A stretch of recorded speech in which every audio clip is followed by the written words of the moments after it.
Hi friends, welcome to Bala's kitchen. இன்றைக்கி என்ன செய்ய போகிறோன்னா, சிம்பிளாக டேஸ்டியாக ஹெல்த்தியான பிரேக்ஃபாஸ்ட் ரெசிபி தாங்க செய்ய போகிறோம். கேரட் ராகிமா வச்சு சிம்பிளாக வாங்க எப்படி செய்கிறதுன்னு பார்க்கலாம். அதுக்கு முன்னாடி நம்ம சேனலுக்கு ஒரு லைக் போட்டுருங்க.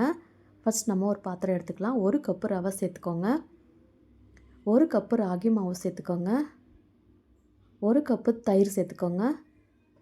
நீங்கள் எந்த கப்பால் எடுக்கிறீங்களோ அதே கப்பில் எல்லாமே எடுத்துக்கோங்க. இப்போ இதை நல்லா மிக்ஸ் பண்ணி விடுங்க. நல்லா மிக்ஸ் பண்ணி விட்டுட்டு கொஞ்சமாக தண்ணி விடுங்க. ஒரு 1/4 கப்பு தண்ணி இருக்குங்க இது. இப்போ இது எல்லாத்தையுமே மிக்ஸ் பண்ணி வச்சுருங்க. இது ஒரு 10 நிமிஷத்துக்கு அப்படியே ஊற விட்டுருங்க. இப்போ ஒரு பேன் வச்சுக்கோங்க. தேவையான அளவுக்கு எண்ணெய் சேர்த்துக்கோங்க. ஒரு 2 ஸ்பூன் எண்ணெய் இருக்கும். இப்போ இதில் 1/2 ஸ்பூன் கடுகு, 1/2 ஸ்பூன் சீரகம், 1 ஸ்பூன் கடலைப்பருப்பு, 1 ஸ்பூன் உளுத்தம்பருப்பு சேர்த்துக்கோங்க. பொடிசாக கட் பண்ணி வச்ச ஒரு பெரிய வெங்காயம் அதையும் சேர்த்துக்கோங்க. 2 பச்சை மிளகாய் சேர்த்துக்கோங்க. பொடிசாக கட் பண்ண இஞ்சி சேர்த்துக்கோங்க. பொடிசாக கட் பண்ண கருவேப்பிலை, பொடிசாக கட் பண்ண கொத்தமல்லி சேர்த்துக்கோங்க. இது எல்லாத்தையுமே சேர்த்து நல்லா வறுத்து விட்டுக்கோங்க.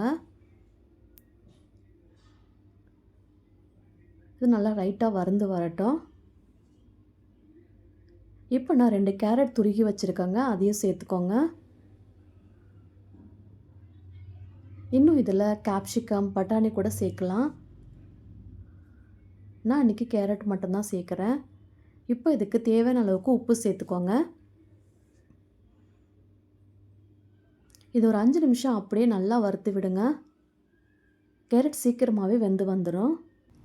அவ்வளோதாங்க, ரெடி ஆகிடுச்சு. இப்போ இது ஓரமாக இருக்கட்டும். பாருங்கள், நம்ம சேர்த்த தண்ணியெல்லாம் நல்லா அப்சர்வ் பண்ணிக்கிச்சு. இப்போ இதை ஒரு மிக்ஸி சாரில் சேர்த்துக்கோங்க. பாருங்கள், தோசை மாவு பதத்துக்கு நல்லா நைஸாக அரைச்சி எடுத்துக்கோங்க. இந்த பதத்துக்கு இருக்கணும். உங்களுக்கு தேவைப்பட்டால் இன்னும் கொஞ்சம் தண்ணி சேர்த்துக்கலாம். இப்போ நம்ம ஃப்ரை பண்ணி வச்சுக்கிறதெல்லாம் மாவில் சேர்த்துக்கோங்க. சேர்த்து விட்டு நல்லா மிக்ஸ் பண்ணி விடுங்க. எல்லா பக்கமும் நல்லா கலந்து விடுங்க. இப்போ மாவுக்கு தேவையான அளவுக்கு உப்பு சேர்த்துக்கோங்க. இப்போ அதில் 1/4 ஸ்பூன் சோடா சேர்த்துக்கலாம், குக்கிங் சோடா. நல்லா மிக்ஸ் பண்ணி விட்டுடுங்க. மாவு நல்லா ரெடி ஆயிடுச்சு. இது போல் சின்னதாக நான் கடாய் எடுத்திருக்கேன். கொஞ்சமாக எண்ணெய் ஊற்றிட்டு நம்ம 2 கரண்டி மாவு சேர்த்துக்கலாம். அப்போ தான் உங்களுக்கு கரெக்டாக இருக்கும்.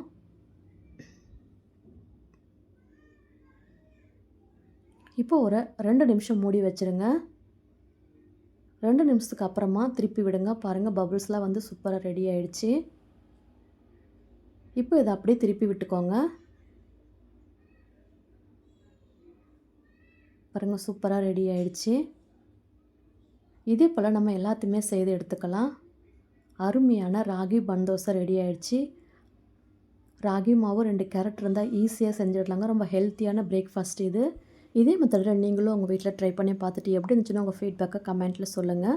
இந்த வீடியோ பிடிச்சிருந்தால் லைக் பண்ணி ஷேர் பண்ணுங்கள். உங்கள் ஃப்ரெண்ட்ஸ் அண்ட் ஃபேமிலிக்கு மறக்காமல் இதே போல் நீங்களும் ட்ரை பண்ணி பாருங்கள். நெக்ஸ்ட் வீடியோவில் பார்க்கலாம். பாய், தேங்க்யூ.